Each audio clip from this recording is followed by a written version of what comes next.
जी अस्सलाम वालेकुम। मैं उम्मीद करता हूँ कि आप सब लोग, आपसे मुंसलिक हर लोग, आपके फैमिली वाले जो हैं वो इस कोरोना की डिज़ीज़ से जो है वो सारे सेफ़ हों। अल्लाह आप सब लोगों को अपनी अमान में रखे। और हम लोग स्टार्ट किए हुए हैं इलेक्ट्रोमैग्नेटिक थ्योरी। इलेक्ट्रोमैग्नेटिक थ्योरी एक ऐसा सब्जेक्ट है जिसमें हम सोर्सेज और उनके इफ़ेक्ट्स को स्टडी करते हैं। ये सोर्सेज जो हैं वो स्टैटिक भी हो सकते हैं और मूव भी कर सकते हैं, टाइम के साथ वेरी भी कर सकते हैं। अभी जो हम टॉपिक डिस्कस कर रहे थे वो इलेक्ट्रोस्टैटिक था, जो कि ये कह रहा था कि अगर सोर्सेज यानी कि चार्जेस स्टैटिक हैं तो उनके फील्ड्स कैसे प्रोड्यूस होंगे और स्टैटिक सोर्सेज और उनके फील्ड्स या उनके इफेक्ट्स जो हैं उनमें क्या रिलेशन होगा। और इस ज़मन में जो अभी तक हम आ चुके हैं वो हमने fundamental postulates of electrostatics last time study किए थे। और इससे पहले कि हम आज का टॉपिक कॉलम्स लॉ स्टार्ट करें, इट्स गुड कि हम एक ब्रीफ रिवीजन ले लें। ओके, इलेक्ट्रोमैग्नेटिक एक ऐसा सब्जेक्ट जिसमें हमने सोर्सेज और उनके इफेक्ट्स को स्टडी करना है। तो इसके लिए हमने सबसे पहले बेसिक क्वांटिटीज़ को डिफाइन किया। सोर्सेज में बेसिक क्वांटिटीज़ हमारे पास जो हैं वो चार्जेस, चार्ज डेंसिटी, करंट और करंट डेंसिटी आ गए, और इनसे रिलेटेड रिस्पेक्टिवली जो हमारे पास इनके इफेक्ट्स थे वो इलेक्ट्रिक फील्ड और electric flux density, magnetic field, magnetic flux density आ गए। इसके बाद हमने रूल्स ऑफ ऑपरेशन पढ़े, जो कि इन बेसिक क्वांटिटीज़ के ऊपर ऑपरेट करके हम इलेक्ट्रोमैग्नेटिक क्वांटिटीज़ को डिफाइन कर सकते हैं या इलेक्ट्रोमैग्नेटिक की स्टडी कर सकते हैं। इसमें हमारे पास कन्वर्जन ऑफ कोऑर्डिनेट सिस्टम एक इम्पॉर्टेंट चीज़ थी स्टार्ट में। उसके बाद जो इलेक्ट्रोमैग्नेटिक्स की रूल थी उसमें ग्रेडियंट ऑपरेटर, डाइवर्जेंस और कर्ल बहुत इंपॉर्टेंट चीज़ें थी। इस पर हमने एम्फेसाइज किया कि इस पर इसकी आपकी प्रैक्टिस होनी चाहिए। इसके बाद फिर नल आइडेंटिटीज़ हमने देखी, और उसके बाद रूल ऑफ ऑपरेशन में सबसे एंड में हमने हेल्महोल्ट्ज़ थ्योरम को देखा। हेल्महोल्ट्ज़ थ्योरम जो था वो फिर स्टार्ट में हमारे पास फंडामेंटल रूल्स या फंडामेंटल पोस्टुलेट्स वहाँ से हमने स्टार्ट कर दिए थे। Okay, basic quantities, rules of operation के बाद हम फंडामेंटल पोस्टुलेट्स ऑफ इलेक्ट्रोमैग्नेटिक्स पर गए। फंडामेंटल पोस्टुलेट्स ऑफ इलेक्ट्रोमैग्नेटिक्स को हमने कैटेगराइज कर लिया।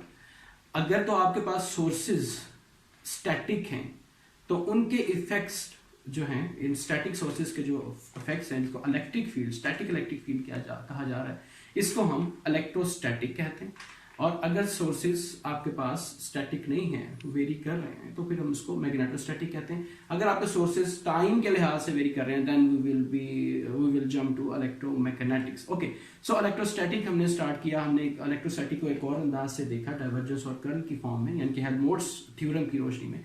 तो हमने कहा कि इलेक्ट्रोस्टैटिक में जो हमारी फील्ड है, यानी कि इलेक्ट्रिक फील्ड जो कि स्टैटिक चार्ज की वजह से प्रोड्यूस होगा, उसका फ्लक्स बराबर होगा, या उसमें से जितनी लाइंस ऑफ इलेक्ट्रिक फील्ड हैं वो डिपेंड करेंगी जितनी अमाउंट ऑफ चार्ज है, और जो फ्री स्पेस या जिस भी हमने अभी फिलहाल हमने फ्री स्पेस में अपने चार्ज को प्लेस किया हुआ था। साथ ही हमने कहा कि ये जो स्टैटिक इलेक्ट्रिक फील्ड प्रोड्यूस होगा स्टैटिक चार्जेस की वजह से, ये इररोटेशनल होगा। ठीक, यानी कि इसके रोटेशनल इफेक्ट्स नहीं होंगे, कर्ल फ्री वोर्टेक्स जैसे इफेक्ट्स, रोटेशन इसमें फील्ड में नहीं होगी। फिर हमने ये थे हमारे जो fundamental postulates of electrostatics. Okay, फिर हमने इसकी इंटेग्रल फॉर्म पढ़ी कि अगर हमें किसी पॉइंट की बजाय, जिससे अभी हम डिस्कशन कर रहे थे, किसी पॉइंट की बजाय अगर हमें किसी वॉल्यूम, किसी जो है सम टोटल अमाउंट में चाहिए, तो फिर हम इंटीग्रल फॉर्म्स की तरफ जाएंगे। जो इंटीग्रल फॉर्म्स हमने ट्राई की, उसमें सबसे पहले हमने देखा कि E dot D of S is equal to total charge enclosed by the surface. ये हमारे पास बन गया गॉसेस लॉ। और फिर उसके बाद जो है वो हमने KVL, Kirchhoff voltage law derive किया E dot D of L से। और साथ ही साथ हमने ये भी कहा कि जो स्टैटिक इलेक्ट्रिक फील्ड है ये पाथ इंडिपेंडेंट है, यानी कि कंजर्वेटिव है। ओके, सो इस डिस्कशन के बाद हमने अगला पॉइंट ये रेज किया कि जो हमारे इलेक्ट्रोस्टैटिक के फंडामेंटल रूल्स, या जो हमने बेसिक स्टार्ट में एक बेसिक कैनवस के तौर पर रूल्स देखे हुए थे, लाइक कॉलम्स लॉ। ठीक, इसको हम बजाय इसके कि एक्सपेरिमेंटल वेरिफिकेशंस की बेस पर देखें, हम इसको अपने फंडामेंटल पोस्टुलेट्स यानी कि हेल्महोल्ट्ज़ थ्योरम की रोशनी में हम कॉलम्स लॉ को ड्राइव करेंगे। Okay, so let's start columns law. Okay, हम लास्ट जो है वो स्टार्ट करते हैं एक सिंपलेस्ट पॉसिबल केस से। कि आपके पास एक चार्ज Q है जिसकी वजह से इलेक्ट्रिक फील्ड लाइंस इस चार्ज से जो है वो इमर्ज कर रहे हैं। ओके, और हमारा जो टास्क है वो ये है कि हम किसी भी लोकेशन पर, किसी भी डिस्टेंस r पर कोई पॉइंट अगर हमारे पास है जिस पर हम ऑब्जर्वेशन कर रहे हैं, ऑब्जर्वेशन पॉइंट, यहां पर इलेक्ट्रिक फील्ड की वैल्यू जो है वो फाइंड आउट करें, static electric field due to this static electric charge.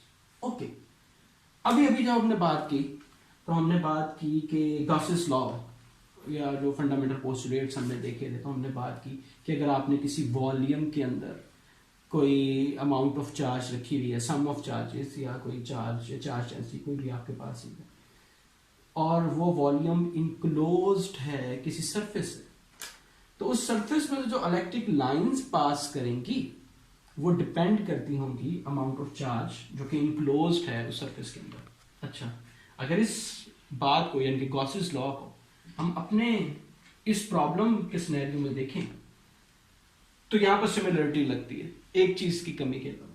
वो चीज ये है कि हमारे पास कोई सरफेस होनी चाहिए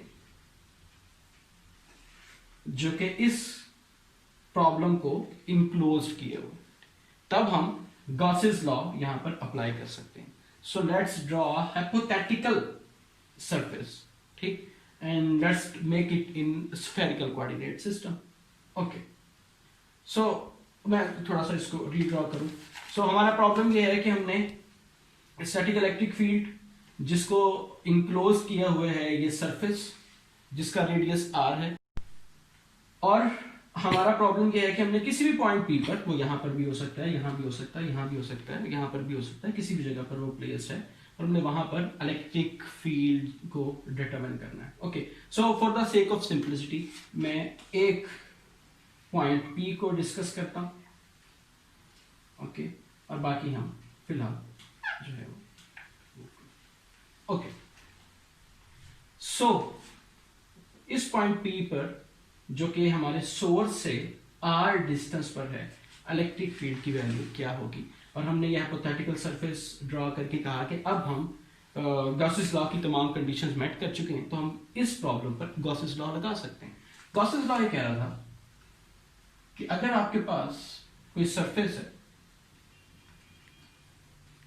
तो उस सरफेस में से जितना इलेक्ट्रिक फ्लक्स, जितनी इलेक्ट्रोमैग्नेटिक फील्ड्स जो है वो इमर्ज होंगी, वो डिपेंड करेंगी अमाउंट ऑफ चार्ज जो उस सरफेस के अंदर रखा हुआ है, सो वी हैव, और जो मीडियम है, unfortunately we are dealing with the free space, so वो ये मीडियम हो गया। अच्छा, सो अब हमारे पास जो इलेक्ट्रिक फील्ड है और हम स्फेरिकल कोऑर्डिनेट सिस्टम में हैं, तो इलेक्ट्रिक फील्ड का जस्ट रेडियल कंपोनेंट डिस्कस हो रहा है। It means electric field is equal to ER, ठीक, it is the unit and it is the magnitude part of the electric field. Okay, so dot d of s, okay, और यहां पर जो हमारे पास surface है वो भी वो सरफेस है जिस पर रेडियल कंपोनेंट जो है वो नॉर्मल डायरेक्शन में है, ठीक, यानी कि DSR। okay. अब यहां पर आप लोगों ने इस DSR की वैल्यू एंटर करने से पहले वीडियो को पॉज कर देना है और खुद से सोचना है या फाइंड आउट करना है कि DSR की जगह पर हमने क्या लिखना है। ओके ओके जी, हम आगे चलते हैं। DSR radial component, it means कि DL2 DL3 and DL3 in the spherical coordinate system are the angle theta and phi respectively, so they must have H2 H3 with them. H2 H3 R and R sin theta, so d theta d phi, ये हमारे पास आएगी की value यहां पर। In other words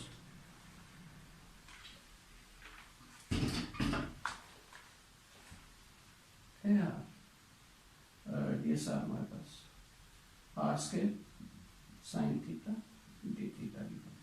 I think last lecture में मैंने वो मेरा एक टाइपो एरर हुआ था, शायद मैं बोल भी कोसाइन किया था, या वहां पर मैंने एक्सप्लेन किया था क्योंकि हम जल्दी में थे, तो मैंने कहा कि ये साइन या कोसाइन जो भी आपके पास बनता है, तो it is sine. Okay, so integration 0 to pi for the theta and 0 to 2 pi.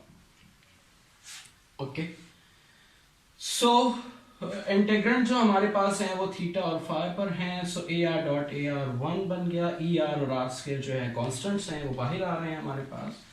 So integration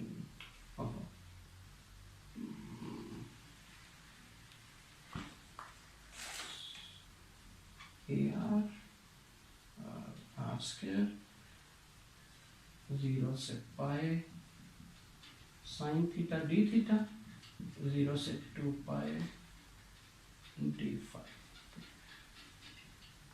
जब ये इंटीग्रल हमने सोल्व किया, साइन की integration minus of cosine, minus cosine के साथ कोसाइन पाई -1, माइनस कोसाइन 0 -1, -2, और साइन की इंटीग्रेंड की वजह से तो माइनस आया, तो यहाँ से आपको 2 आ जाएगा, नंबर 2 आ गया। ओके, फिर उसके बाद 1 की इंटीग्रेशन करेंगे आप, कांस्टेंट की इंटीग्रेशन 0 से 2 पाई पर डी फाई, सो 2 पाई यहाँ से आ जाएगा, so it will give you 4 pi. Okay, E R R square that is equal to this Q over epsilon naught. हम लोग इंटरेस्टेड हैं इलेक्ट्रिक फील्ड में जो कि इस चार्ज की वजह से एट डिस्टेंस आर इस पॉइंट पी पर ऑब्जर्व किया जा रहा है, so that is E is equal to, क्योंकि इलेक्ट्रिक फील्ड में जस्ट रेडियल कंपोनेंट रह गया तो E is equal to E R, E is equal to Q over 4 pi epsilon not R square, and the direction is the radial direction as जो आपके पास पहले से आ रही थी, यानी कि चूंकि ये ई आर जो है वो रेडियल डायरेक्शन में, तो इसलिए इसका यूनिट यहाँ पर आपके पास जो है वो radial. Okay, E is equal to E R A R E R. Okay, E R की वैल्यू जब आप यहाँ पुट करेंगे तो ये यूनिट वेक्टर ऑटोमेटिकली आ गया, and that's E. Okay okay, so ये वो इलेक्ट्रिक फील्ड है जो कि ऑब्जर्व कर रहा होगा ये पॉइंट, ये इस जगह पर जो भी चीज रखी हुई होगी, ठीक, at which is at distance R. अच्छा, इंस्टेड ऑफ दिस पॉइंट या ऑब्जर्वर की बजाय यहां पर अगर हम कोई पॉइंट चार्ज रख देते हैं, लेट से ये Q1 है और यहां पर पॉइंट Q2 है, ओके, जो कि इस इलेक्ट्रिक फील्ड में हमने कहीं पर भी रख दिया जो हमने पहले से इलेक्ट्रिक फील्ड बनाया था, ठीक, इसमें आप किसी भी जगह पर ये रख सकते थे Q2, ठीक है। हमने अभी सिंप्लिसिटी के लिए जहां पर हमारा ऑब्जर्वेशन पॉइंट था वहां पर जो है वो एक चार्ज को प्लेस कर दिया, तो अब ये चार्ज कितनी फोर्स फील कर रहा होगा because of this Q1 and its consequent electric field, ये बात हमें पता चलती है F is equal to Q force from 1 to 2, Q2 कितनी फोर्स फील कर रहा होगा because of the electric field of Q1। सो यहां से अगर मैं वैल्यूज पुट करता हूं,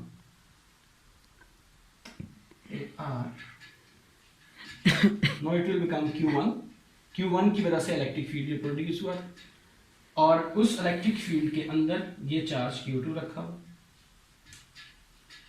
जो कि फोर्स फील कर रहा है, ये वाली 4 pi epsilon not R square newton. So ये वो आपके पास कॉलम्स लॉ की बेसिक जो इक्वेशन थी वो हमारे फंडामेंटल पोस्टुलेट्स ऑफ इलेक्ट्रोस्टैटिक की रोशनी में यहाँ से निकलता है। अभी इसको एक और डबल चेक था फंडामेंटल पोस्टुलेट का कि इलेक्ट्रिक फील्ड जो कि जिसको हमने डाइवर्जेंस की वजह से या इसकी जो है हमने फ्लक्स की वजह से फाइंड आउट किया था, अगर आप इस इलेक्ट्रिक फील्ड का, इस स्टैटिक इलेक्ट्रिक फील्ड का कर्ल लेते हैं तो it will be equal to 0।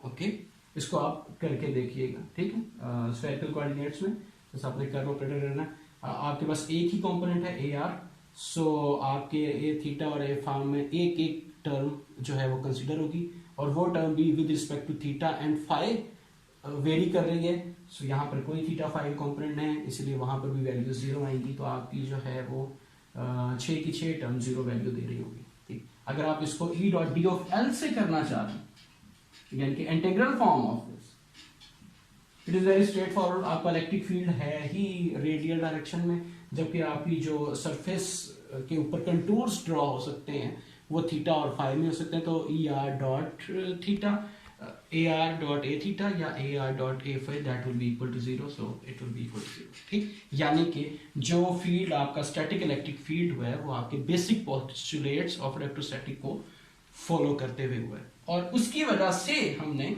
ये कॉलम्स लॉ ड्राइव किया है। सो अब ये बात जो हमने स्टार्ट में की थी कि हम कॉलम्स लॉ को ड्राइव करेंगे using fundamental postulates of electrostatic, because we are dealing with the electromagnetic field. Okay, so ये हमारे पास वो उसका फंडामेंटल पोस्टुलेट आ गया, जो कि ये कह रहा है कि अगर आपके पास दो चार्जेस रखे हुए हैं तो कोई भी चार्ज जो फील्ड, जो फोर्स फेस कर रहा होगा, फोर्स फील कर रहा होगा किसी दूसरे चार्ज की वजह से, उसकी डायरेक्शन ये और उसका मैग्नीट्यूड, ये क्वांटिटीज देंगी। मैग्नीट्यूड डिपेंड करेगा उन चार्जेस की, उन लोकलाइज्ड चार्जेस के मैग्नीट्यूड से और उनके दरमियान डिस्टेंस। ठीक, बाकी सारी की सारी कॉलम्स लॉ की जो डिस्कशन है वो वैसे ही है। ओके, हम अब एक स्टेप आगे चलते हैं।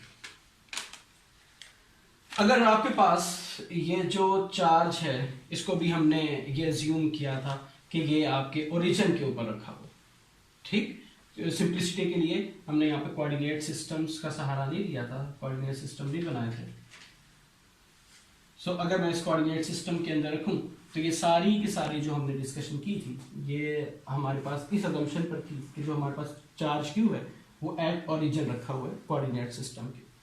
अब अगर ये चार्ज एट ओरिजिन नहीं है, क्योंकि हमेशा ऐसा नहीं है, आपके पास कहीं ना कहीं नॉन ओरिजिन पर पोजीशंस बनेगी, तो फिर हम ये काम कैसे करें। Okay, so let me read all.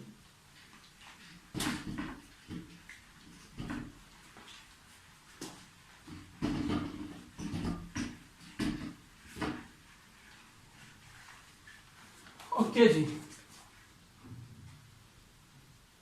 Consider this coordinate system.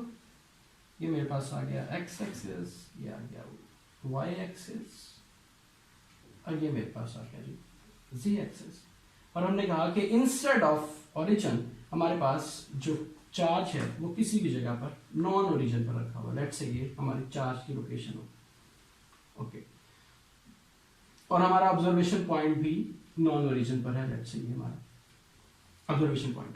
अब हम वापस एक चार्ज पर जा चुके हैं। अभी इससे पहले हमने दो चार्जेस के दरमियान फोर्स ड्राइव की थी। अब हम वापस एक चार्ज की डिस्कशन पर आ गए। इसके बाद हम मूव जो है ना Aahista Aahista step by step move करते हैं। ओके, सो अब प्रॉब्लम वही वाला कि इस चार्ज की वजह से डिस्टेंस आर पर रखे हुए,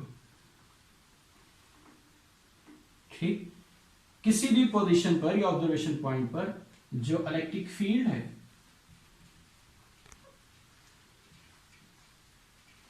उसके अमाउंट की वो हमने कैलकुलेट करनी। ठीक, वो इलेक्ट्रिक फील्ड लाइन वेक्टर जो है हमारे पास, हमने उसको फाइंड आउट करना। Okay, so in order to make our life simple हम करते हैं कि इस सारी की सारे प्रॉब्लम का रिलेशन जो है वो हम ओरिजिन से कनेक्ट करना शुरू करते हैं। ओरिजिन से चार्ज तक का डिस्टेंस, इसको हम आर प्राइम से रिप्रेजेंट करते हैं। अच्छा, यहां पर एक बात, for rest of the course या for rest of the electromagnetics, जहां भी आप इलेक्ट्रोमैग्नेटिक्स पढ़ेंगे तो इलेक्ट्रोमैग्नेटिक्स में हमारे पास डिफरेंट कोऑर्डिनेट सिस्टम को यूज किया जाता है ताकि हम सोर्सेज में और उनके इफेक्ट्स में डिफरेंशिएट कर सकें on based on coordinate system. ठीक, वो डिफरेंशिएशन ऐसी होती है कि जो सोर्सेज हैं उनके कोऑर्डिनेट्स को या उनसे रिलेटेड टर्म्स को प्राइम कोऑर्डिनेट से, कोऑर्डिनेट्स की उनसे रिलेटेड चीजों को प्राइम से, और जो ऑब्जर्वेशन पॉइंट या जो उनके इफेक्ट्स हैं उनको आप नॉन प्राइम या अनप्राइम नोटेशन से रिप्रेजेंट करते हैं। ओके, सो ये जो आपके पास डिस्टेंस है जो कि ओरिजिन से ऑब्जर्वेशन पॉइंट तक का है, इसको हम आर से रिप्रेजेंट करते हैं। अब हमारे पास ये डिस्टेंस निकालना आसान हो गया। ठीक, it is the same distance जो कि अभी हम वहां पर डिस्कस कर रहे थे, लेकिन अब जो नोटेशन है मैथमेटिकल नोटेशन वो आर की बजाय हेड टू टेल रूल आप यूज करना है, तो आपके पास यहाँ पर आर माइनस आर प्राइम ठीक, यानी कि एक चार्ज Q है जो कि r minus R prime, it is same distance, ठीक है, वही r डिस्टेंस जो आपके पास था उसको हमने जस्ट रिप्लेस कर दिया, जस्ट लाइक कि आप जो है वो 4 को 6 माइनस 2 की फॉर्म में लिखते हैं। ओके, सो ये आपके पास वो डिस्टेंस आ गया जहां पर आपने इफेक्ट चेक करना है इस चार्ज r का यहाँ पर Q पर। ओके, सो इन मैथमेटिकल एक्सप्रेशन जो है वो आप बिल्कुल इसी तरह से electric field at point P is equal to charge Q amount divided by 4 pi epsilon naught, ठीक। और अब जो हमारे पास टर्म है वो R, जो हमारे पास डिस्टेंस था सोर्स और उसके इफेक्ट, यानी कि चार्ज और स्टैटिक इलेक्ट्रिक फील्ड में, स्टैटिक चार्ज और स्टैटिक इलेक्ट्रिक फील्ड में, so it is R minus R prime, और हम उसकी एब्सोल्यूट वैल्यू स्केयर जो था आपके पास, ठीक। और इसकी डायरेक्शन क्या होगी, इसकी डायरेक्शन Q से P की तरफ, जो भी आपके पास यूनिट वेक्टर की डायरेक्शन बन रही हो, ठीक। It is obviously in the radial direction, लेकिन for the sake of brevity हमने यहाँ पर बजाय इससे कि हम कोई डायरेक्शन मेंशन करते हैं, हम इसको Q से P वेक्टर, ठीक, Q से P की तरफ कोई भी जो आपका डायरेक्शन जा रही है रिस्पेक्टिव, वो आपके पास आ जाएगी।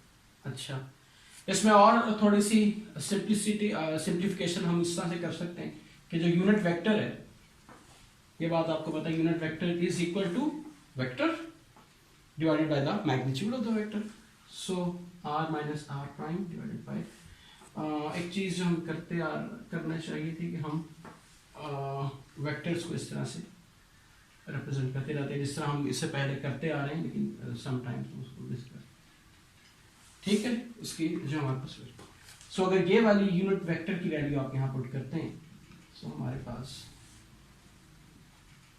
जो वैल्यू बनी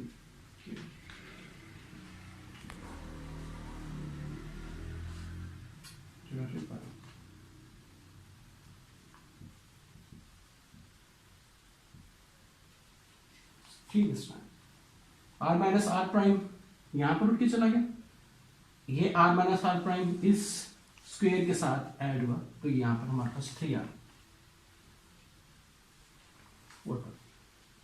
सो अगर आपके पास स्टैटिक इलेक्ट्रिक फील्ड प्रोड्यूस हो रहा है किसी स्टैटिक चार्ज की वजह से जो कि ओरिजिन पर नहीं है, तो वो क्या फाइंड आउट कर सकते हैं by using fundamental postulates of electrostatic, यानी कि गॉसेस लॉ की मदद से, जो भी था। अगेन अगर आप इसका भी सेम चीज है, अगर आप इसकी भी रोटेशन चेक करना चाहें तो वो आपको same, there is nothing change in the formula, कि जस्ट हमारी अंडरस्टैंडिंग के लिहाज से एक डिफरेंट एंगल के लिहाज से हमने देखा है वही डिस्टेंस। ओके, हाँ जी। अब अगली चीज, अगर आपके पास एक से ज्यादा चार्जेस हैं, ओके ओके, यहां पर हम फोर्स वाला काम वहीं से कंप्लीट कर सकते हैं। अब इस सिलसिले में अगर आप इस पॉइंट P को यहाँ पर बजाय से कि आपकी ऑब्जर्वेशन कोई लोकेशन जैसा आपने की है, अगर आप यहाँ पर कोई चार्ज Q2 रख देते हैं, ठीक, so F is equal to Q2E EP, ये वाला, ठीक है जी। तो फिर आपके पास वही वाला कॉलम्स लॉ दोबारा से आ जाएगा, जो कि इन डायरेक्शन ऑफ ये जो फोर्स आप फील कर रहे होंगे, force 1 to 2, in this case वो QP होगी, Q1 Q2 and rest of the things are still. Okay, फिर दोबारा से आप कॉलम्स लॉ पे इस तरह से आए। ओके, अगर आपके पास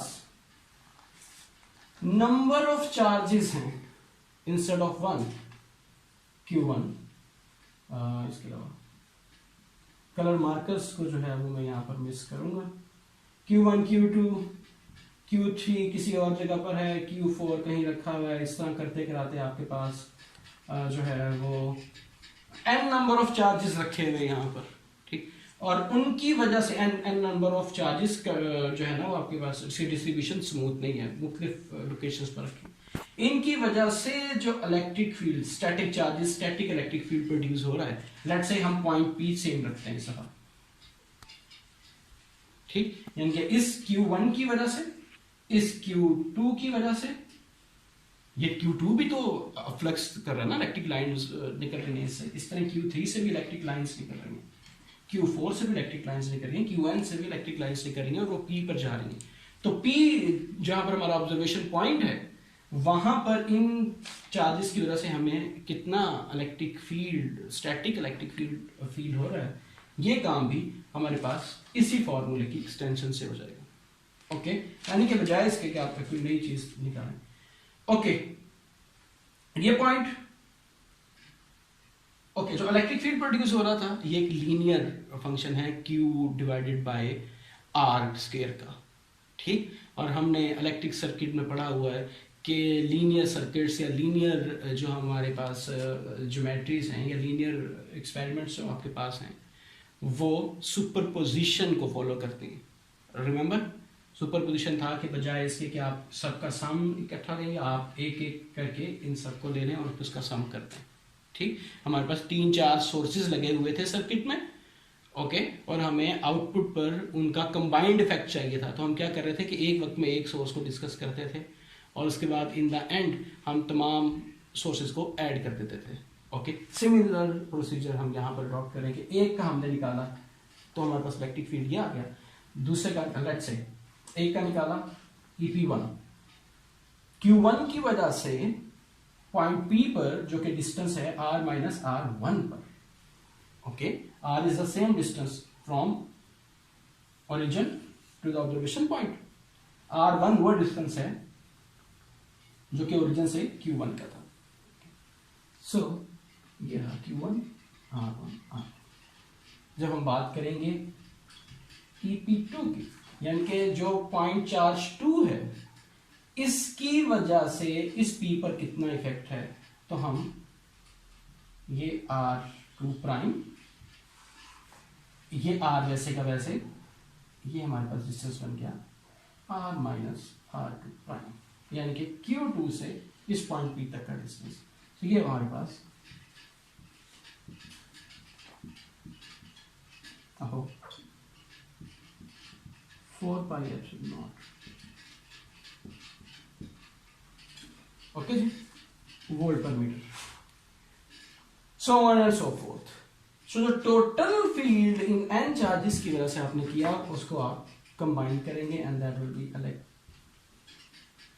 इलेक्ट्रिक फील्ड इन तमाम चार्जेस की वजह से, that is equal to 1/4 pi epsilon naught, जो कि इन सब में कांस्टेंट आ जाएगा, summation of k is equal to 1 to n QK। जब पहले चार्ज की वजह से आप इफेक्ट इलेक्ट्रिक फील्ड देख रहे थे Q1, दूसरे की वजह से Q2 Q3 इसमें R माइनस R1 और सॉरी RK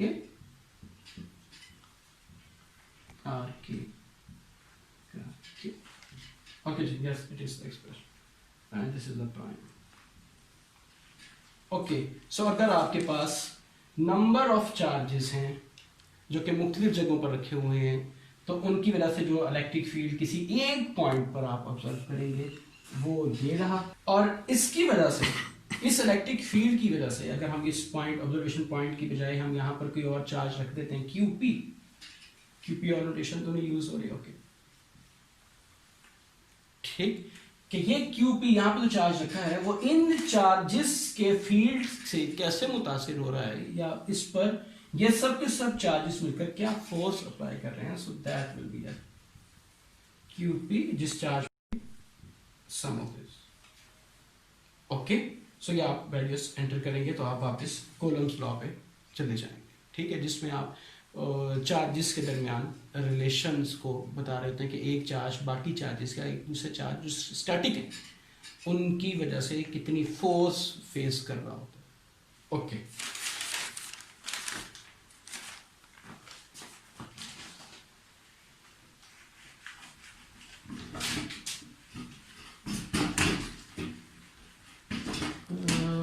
पॉज करेंगे। ओके जी, नेक्स्ट हमारे पास है electric field due to continuous distribution of charges, ठीक है, यानी कि हमारे पास there should be volume, there should be surface, there should be line, हम तीनों केसेस देखने वाले कि अगर इन पर आपके पास कंटिन्यूसली चार्जेस जो हैं वो डिस्ट्रीब्यूट किए गए हैं तो फिर उनके इफेक्ट्स या उनका इलेक्ट्रिक फील्ड किसी डिस्टेंस r पर किस तरह से आप फाइंड आउट कर सकते हैं। ओके, तो सबसे पहले अगर हम एक वॉल्यूम कंसीडर करें, लेट्स से कोई भी रैंडम वॉल्यूम हमारे पास, ठीक, लेकिन इस वॉल्यूम पर जो टोटल चार्ज क्यू है वो कंटिन्यूसली डिस्ट्रीब्यूट हुआ है। यानी कि अगर मैं चाहूं तो मैं यहां पर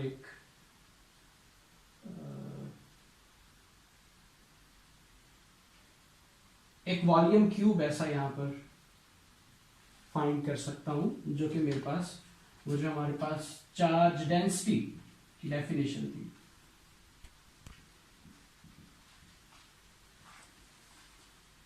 ठीक, यानी एक स्मॉलेस्ट पॉसिबल वॉल्यूम जिसके अंदर हम डिफाइंड चार्जेस को कंसीडर करवा सकते हैं, ठीक। सो मैं यहां पर इसको कंसीडर कर सकता हूं और इसके बाद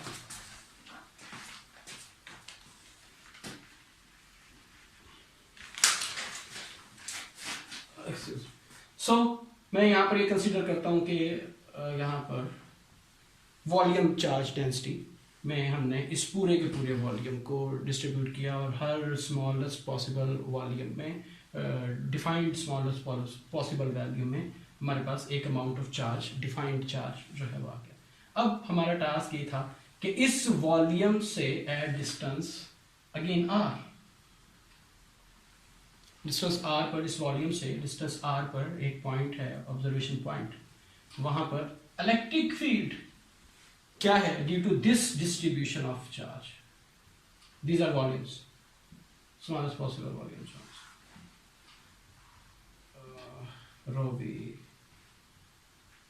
इफ इट वाज 1 2 3 और इस तरह से जो हमारी पूरी की पूरी चार्ज डेंसिटी बन गई इसके ऊपर, ठीक।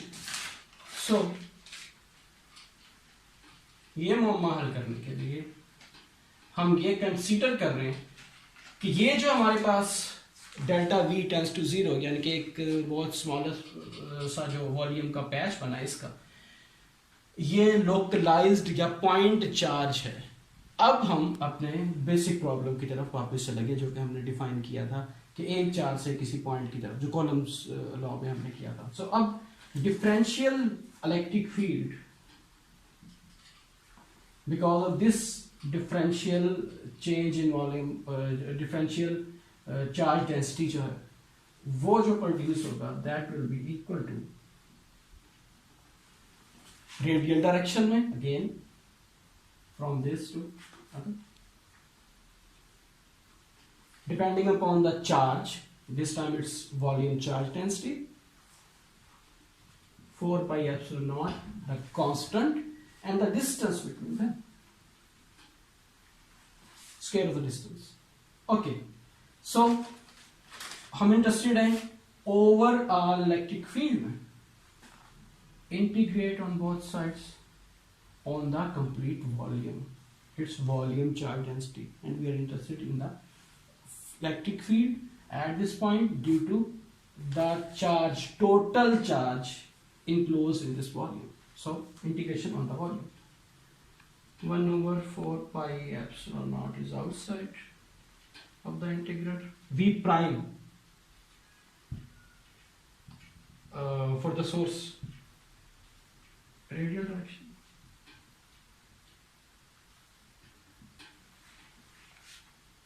अगेन अगर आपके प्रॉब्लम की नोयत ऐसी है कि आप उसको जो रेडियल कंपोनेंट है उसको चेंज करना चाह रहे हैं, तो A R is equal to R unit vector and its absolute vector. Okay, जिस डायरेक्शन में ये वेक्टर है वो वेक्टर और डिवाइडेड बाय इसका एम्पलीट्यूड जो आपके पास, सो ये आपके पास चला जाएगा 1 over 4 pi epsilon naught volume R vector divided by R square, ये और ये आर, ये आर क्यूब का it is volt per metre.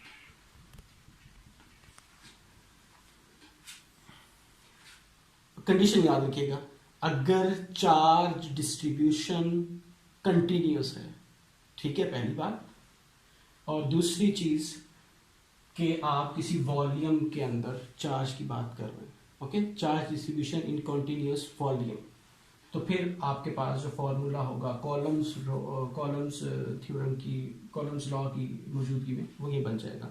यहाँ पर एक प्रॉब्लम है, क्रिटिकल प्रॉब्लम, कि ये जो चीज़ है, ये जो फॉर्मूला है, ये सिंपलेस्ट जो केसेस हैं इलेक्ट्रोस्टैटिक के, उनके लिए कारआमद है, वेरीफाई वैलिड तो बाकी के लिए भी, कॉम्प्लेक्स के लिए भी है। लेकिन अब प्रॉब्लम ये है कि ये जो रो वी और ये जो आर है, ये पूरे वॉल्यूम के लिए जो है वो डिफरेंट हो।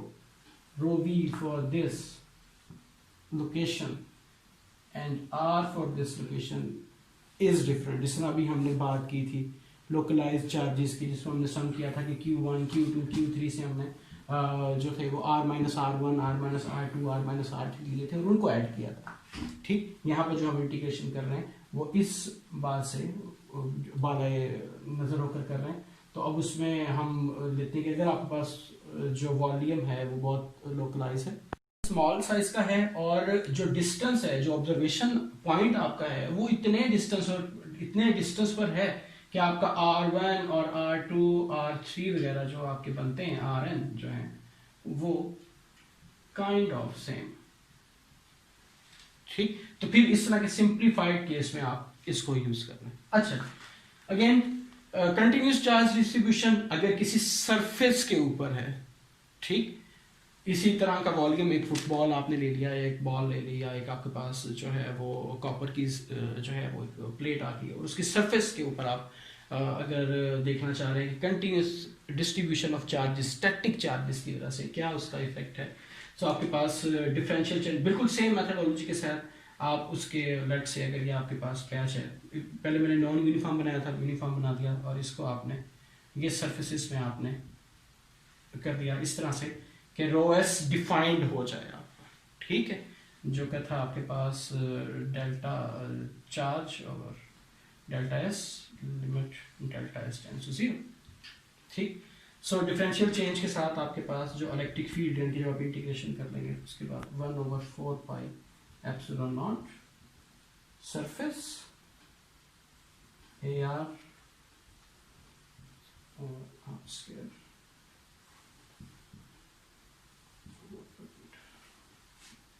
ठीक, यहाँ आपके पास प्रॉब्लम इतना जितना यहाँ पर कॉम्प्लेक्स था उतना कॉम्प्लेक्स नहीं होगा, उस रिलेटिवली जो है वो आसान है, क्योंकि आपके पास यहाँ पर ds जो सरफेस है वो आती, तो r कंपोनेंट जो है वो आपके साथ r कंपोनेंट के साथ डॉट करके तो आपके पास रेलिवेंटली आसान काम लेके आएगा।